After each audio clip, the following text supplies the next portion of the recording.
Hi there, I'm Ava. I work as an insurance agent, a job that keeps me glued to my desk or on the phone most days. I live in a cozy house that my grandma left me when she passed. It's a bit old-fashioned but filled with memories and comfort. My life's pretty routine: work, home, a bit of gardening, and then some more work. Dating? Who's got the time? After another long day filled with claims and paperwork, the loneliness of the big, quiet house really hit me. That's when I thought, why not try online dating? I took a couple of decent pics in front of the house and some from my trips to Europe last summer, slapped them up on a dating site, and hoped for the best. Barely had I refreshed the page when a message popped up. It was from Ethan.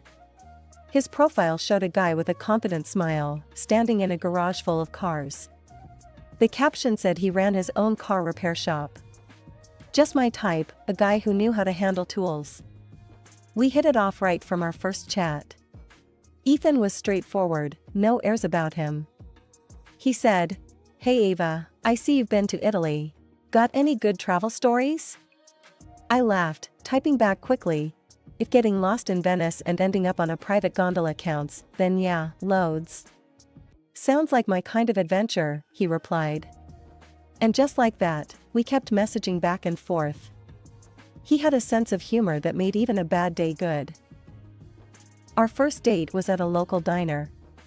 Nothing fancy, just good burgers and fries. When I saw him waiting outside, leaning against his beat-up truck, he waved and grinned. It was easy to smile back. The conversation flowed as smoothly as the milkshakes we ordered. Ethan was all about his shop and the cars, and I shared tales from the insurance battlefield. But when he talked about his family, his tone changed a bit. "I owe a lot to my mom, you know? She raised me by herself." I didn't think much of it then. I was too caught up in his stories, his laughter, and the way his eyes lit up when he talked about his latest car restoration. By the end of the evening, I was glad I took the plunge into online dating. Ethan was a breath of fresh air, someone who seemed genuinely into the things I cared about. We made plans to meet again, and I went home feeling something I hadn't in a while: excitement. The more we dated, the closer we got, and it didn't take long before we were talking about a future together. He was easy to love, with his quick smiles and the way he'd fix anything that broke around my house, just like he promised. But as our wedding day neared, Ethan dropped a bit of a bombshell on me. "You know, Ava, my mom and I are really close," he said one evening as we were scrolling through potential wedding venues on his laptop. "I mean, she's pretty much my best friend." I smiled, finding his devotion sweet. "That's really nice, Ethan. It's good to see a man who cares about his family." "Yeah, she's been through a lot, just us two for so many years. She means the world to me." He glanced at me, maybe checking to see if I was okay with this level of attachment. "Of course, I get it," I reassured him, squeezing his hand. I met Maggie a week later at her quaint little house that seemed frozen in another era. Ethan had hyped up how much she was going to love me. But the reality? It was like hitting a wall of ice. She was polite, sure, but there was a stiffness to her smile, a reserve in her hello. During dinner, I tried to make conversation, really I did. "This casserole is delicious, Maggie. Ethan told me you're the best cook." But Maggie turned to Ethan, ignoring my attempt. "Ethan, did you look into that garage space for rent down by Baker Street?" I sat there, stirring my food around the plate, feeling more like a spectator than a part of the family. It didn't get any better as the night went on. Each attempt I made to draw her out was met with brief answers and swift diversions back to Ethan. On our drive home, I couldn't help but express my frustration. "Does your mom not like me?" I felt like she didn't really want to talk to me at all tonight. Ethan was quick to defend her. "Nah, she's just not very good with new people. Give her time, she'll warm up to you." I wanted to believe him. I really did. So, I brushed it off and focused on the wedding plans. But every visit after that was a repeat performance. Maggie's warmth surfaced only when she wanted to know about my financial stability or the house I lived in. "So, Ava, Maggie began one afternoon, a sudden interest lighting up her face as we discussed the wedding guest list. This house you live in, it's the one you inherited from your grandmother, right? Yes, it's been in the family for years, I said, cautious, but trying to keep the conversation friendly. And I suppose you have everything sorted out with your finances? Savings and such? Her eyes were sharp, assessing. I stiffened, feeling like I was under a microscope. Yes, I've been very careful with my finances. That's good, that's good.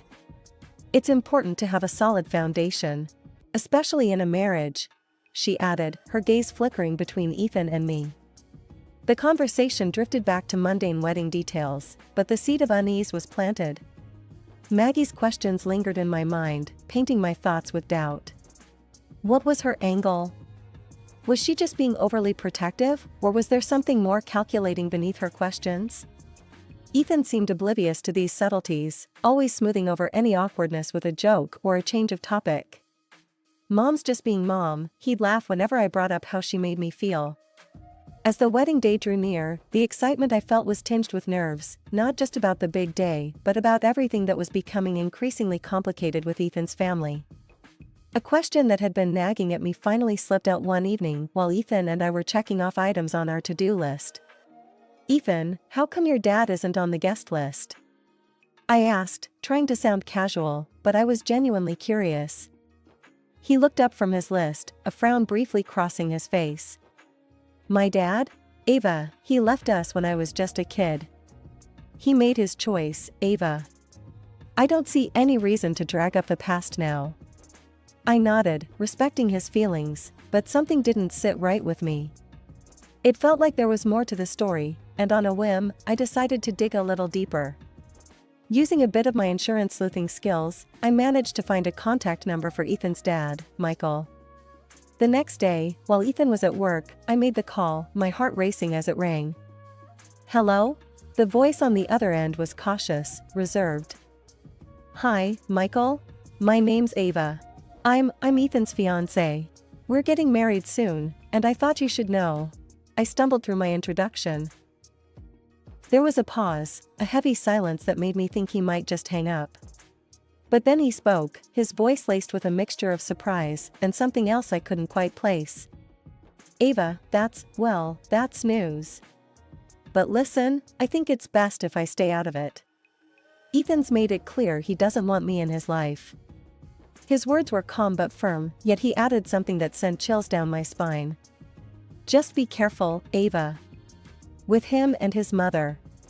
There's more going on there than you might realize. I stood there for a moment, phone in hand, bewildered. Was he just a bitter ex-husband and father, or was there really something I needed to be wary of?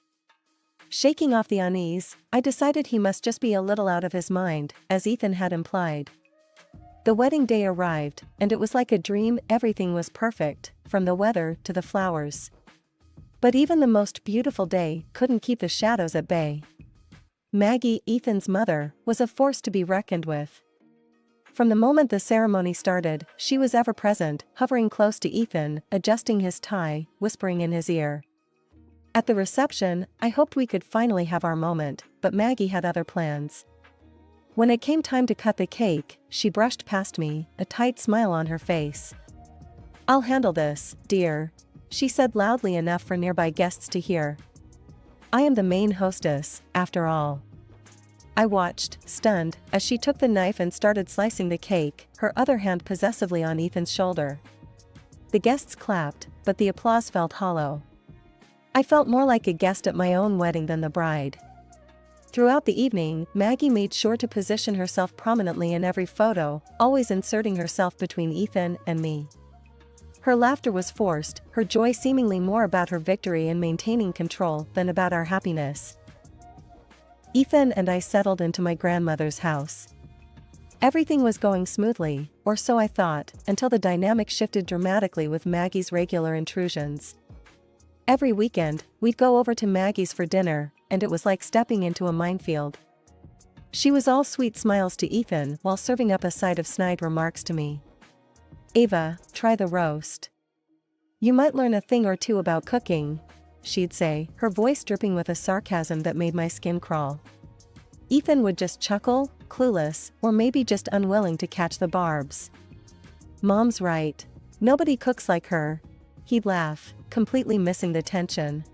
One Sunday, as she filled Ethan's plate with a heap of mashed potatoes, she shot me a look that could chill coffee. Darling, make sure Ava takes some notes. She might finally get it right. Ethan roared with laughter, not seeing the hurt in my eyes. Good one, Mom. 3 months into our marriage, I came home from work to find Maggie on my doorstep, her suitcases piled beside her like some fortress wall. Ava, dear, I'm feeling unwell, and it's just not safe for me to be alone anymore. I hope you don't mind if I stay here for a while. Before I could even process the request, Ethan came rushing over, wrapping his arms around her. Of course, Mom. You're always welcome here. Just like that, she moved in. It was as if I had no say in my own home. Maggie took over the house with an iron fist and a velvet glove for Ethan. She did nothing around the house, claiming her health was too frail, leaving me to pick up the slack. My home quickly felt more like a prison, and Maggie was the warden. In the evenings, the living room turned into their private club. They'd watch TV together while I was left to my own devices, feeling more like a ghost than a wife in my own home. Weekends were even worse. They'd go shopping without me, as if I didn't exist. One evening, I gathered my courage at dinner. As we sat at the table, I tried to keep my voice steady. Maggie, do you have any idea when you might be feeling better? To maybe go back home? The room fell deathly silent. Ethan's fork clattered to his plate as he stared at me, his face contorting in anger. Are you trying to kick my mom out? He exploded, his voice filling the room with a cold fury I hadn't seen before. No, Ethan, that's not what I meant. I was just asking because. But he didn't let me finish. He stormed off to his room, slamming the door behind him. Maggie sat there, a smug smile playing on her lips, her eyes gleaming with triumph. Looks like you put your foot in it, dear, she taunted, her voice low and menacing. I sat there, stunned and alone, the clinking of cutlery echoing my shaking hands. What was happening? How had my life turned into this nightmare? One morning, I was pulling out my favorite blouse for work when I noticed it looked off. The color was faded, the fabric rough, and the seams slightly torn. Puzzled, I dug through my wardrobe and found more of my clothes in similar states of ruin. That's odd, I muttered to myself, examining a particularly discolored sweater. Maggie, who was always buzzing around, chimed in with a too-sweet tone. Oh, dear, that's my fault. I mixed up the laundry last week, must have used the wrong detergent. You know how it is, these things happen. Her words dripped with faux concern, but the glint in her eyes said otherwise. It was clear, this was no accident. This was on purpose. And sure enough, none of Ethan's clothes showed any signs of damage. When I confronted Ethan about it later that day, his reaction was dismissive at best. You know how Mom is. She's getting older, mistakes happen. Looks like you're not taking good enough care of your stuff, Ava. His words stung, and I felt a cold realization settling in. I was alone in this. As days turned into weeks, more of my things started to mysteriously deteriorate. My favorite lipstick found smashed, my skincare creams diluted, Maggie's tactics grew bolder. The strain was unbearable, and one evening, I couldn't hold it in any longer. Ethan, this can't be a coincidence anymore. Your mother, she's doing this on purpose. She's ruining my things. I exclaimed, my voice tinged with desperation. He looked at me, his expression unreadable. Then, after a moment, he sighed. Look, Ava, maybe you need a break from all this stress. Hey, I know, I've got just the thing. I got us a gift, a weekend trip, a mountain hike. It'll be good for you. My heart lifted at the idea. Really? Just the two of us? That sounds wonderful, Ethan. His face shifted uncomfortably. Well, actually, I was thinking, it could be a great chance for you and Mom to patch things up. She's excited about the trip too. My heart sank. You want me to go hiking with your mother? After everything? It's either that or you don't really care about making our family work, he shot back, a harsh edge to his voice that I hadn't heard before. I was trapped. So, I agreed, defeated and utterly drained. When I told Maggie, her response was unnervingly cheerful. That sounds lovely, dear. We'll have such a good time. She beamed, her satisfaction evident. That night, as I packed my backpack, the weight of what lay ahead felt heavier than any mountain gear. The thought of spending days in the wilderness with Maggie was daunting. The morning of the hike was crisp and cool, the air fresh with the scent of pine and earth. As we set out with our group, Maggie seemed unusually pleasant, chatting with other hikers and even sharing jokes. For the first few hours, everything went smoothly. The scenery was breathtaking, with vast landscapes stretching out under a brilliant blue sky. Maggie kept pace and didn't complain, which eased some of my tension. Maybe, just maybe, this could be a new beginning for us. However, as the terrain became more challenging, Maggie began to slow down, her breaths turning heavy. Ava, darling, I need to rest for a bit.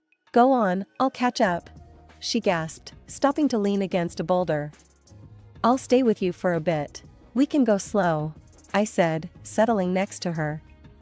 After a short rest, we attempted to catch up with the group, but Maggie's pace was slow, and it wasn't long before we were alone. The sounds of our companions faded into the distance. How far do you think they've gone? Maggie asked, her voice tinged with worry. Please check from that rock over there. You might get a better view. As I climbed the rock, focused on locating our group, I felt a sudden, sharp shove from behind. My feet lost their grip, and I tumbled forward, the ground rushing up to meet me as I blacked out. When I regained consciousness, the pain hit me like a wave. My arms were scraped and bruised, throbbing with each heartbeat. Worse, my leg was twisted at an odd angle, pain flaring with even the slightest movement. Panic set in as I realized Maggie was gone, along with my backpack that had my phone, water, and food. Maggie! I screamed, hoping she was nearby, that this was some terrible mistake. But there was no answer, just the rustle of leaves and the distant call of a bird. As dusk approached, I knew I couldn't stay on the ground, the risk of wild animals was too real. Wincing with every movement, I managed to pull myself onto a large rock, where I spent a chilling, miserable night, shivering and waiting for dawn. At first light, I forced myself off the rock, pain shooting through my leg. I had to find our trail, had to get back to where the bus would meet us. Every step was agony, but the thought of being left behind drove me forward. Hours passed, each one a test of my will. Finally, I heard voices. A group of hikers appeared like a mirage through my tears of pain and relief. Help, please, I need help, I cried out, my voice hoarse. They didn't waste time with more questions. One of them radioed for help while the others made me as comfortable as they could. Eventually, rescue services arrived, and I was transported to a hospital, the pain a constant companion. I woke up to the sterile whiteness of the hospital room, the beeping of machines punctuating the silence. My injuries ached, but the pain was dulled by relief. I was alive, rescued, and far from the perilous cold of the mountain. Tears of happiness rolled down my cheeks, not just from the pain, but from the sheer joy of survival. With trembling fingers, I reached for the phone on the bedside table. My first call was to Ethan. My heart pounded as I dialed the number from memory, rehearsing the words in my mind. He needed to know the truth about his mother, about what happened. Ethan, it's me, I started, my voice quivering. I need to tell you something important. Your mom, she pushed me off a rock and left me there. His response came fast and fierce, a torrent of anger that I hadn't anticipated. You're lying, he yelled into the phone. My mom told me everything. She said you abandoned her up there and faked your injuries. How could you accuse her of such a thing? I'm not lying, Ethan. It's the truth. She left me there alone. My plea cracked with emotion. You're just trying to tear us apart. I can't believe you'd stoop this low. You know what? I don't want to see you. I want a divorce. His words were like daggers, and before I could respond, he hung up. Stunned, I lay back against the pillows. His words echoed in my mind, a harsh reminder of the tangled web I was caught in. As I processed the shock, a thought surfaced, the warnings from Ethan's father, Michael. Maybe he would understand, maybe he could help. I found his number and dialed with shaky hands. Michael, it's Ava. I need to talk to you, it's urgent, I said as soon as he answered. He was at the hospital within the hour, his expression grave. We sat in the small, cramped space of the hospital room, and I told him everything. Michael listened intently, his brow furrowed in concern. When I finished, he sighed deeply. I've always known she was too attached to Ethan, but this is something else. She once tried to harm me too, did something to my car brakes. Wanted Ethan to have everything. Why didn't you go to the police? I asked, my voice barely above a whisper. I had no proof, just suspicions. Nothing concrete enough to take to the authorities, he explained, his voice heavy with regret. We need to do something, Michael. We can't let her get away with this, I insisted, the resolve hardening in my voice. That night, lying in the dim glow of the hospital room, I called my mother. It took some persuasion, but she agreed to play a part in the plan we were forming. Mom, just casually mention to Ethan that I'm dying. Say the injuries were worse than they thought, I instructed her, my voice low. The morning after my call with my mother, the hospital room's door swung open. I braced myself as Ethan and Maggie strode in, their faces a mix of faux concern and barely concealed eagerness. I lay there, my breathing shallow, feigning the brink of death as we had planned. Oh, Ava, you look terrible, Maggie said, her voice dripping with fake sympathy, but her eyes glinting with something akin to triumph. I moaned weakly, keeping my eyes half closed as Ethan hovered by the bedside, his expression conflicted but mostly impatient. Maggie leaned closer, lowering her voice, but not enough. Everything's going as planned, Ethan. Soon, all this, her house, her money, it'll all be yours. Ethan glanced around nervously before kissing his mother on the cheek. I'm so tired of all this drama, he muttered. It'd be easier if she just went quickly. My heart pounded at their words, a mixture of fear and fury coursing through me, but I held still, waiting for the final piece to fall into place. And to think, Maggie chuckled quietly, her cold breath brushing my face. It was so easy to push her off that cliff. She actually thought I was tired. And when I told the others she'd gone back on another bus, they believed it. That was the moment Michael chose to enter, his timing perfect. Got all that, have you? He announced loudly, holding up his phone, which had been recording their conversation. The color drained from Ethan and Maggie's faces as they realized what had happened. Ethan's mouth opened and closed, no sound coming out, while Maggie's initial shock quickly morphed into a scowl. She made a move as if to snatch the phone, but Michael stepped back, blocking her path. The police are on their way, Michael stated firmly. I sat up then, throwing off the guise of weakness. And here's something else for you, I said, holding out the divorce papers to Ethan. His shock turned to horror as he took the documents, his hands shaking. You'll pay for everything.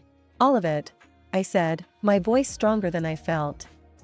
Ethan turned to his father, desperation in his voice. You can't let them lock me up, Dad. You'd have no one left. Michael's expression was one of utter disdain.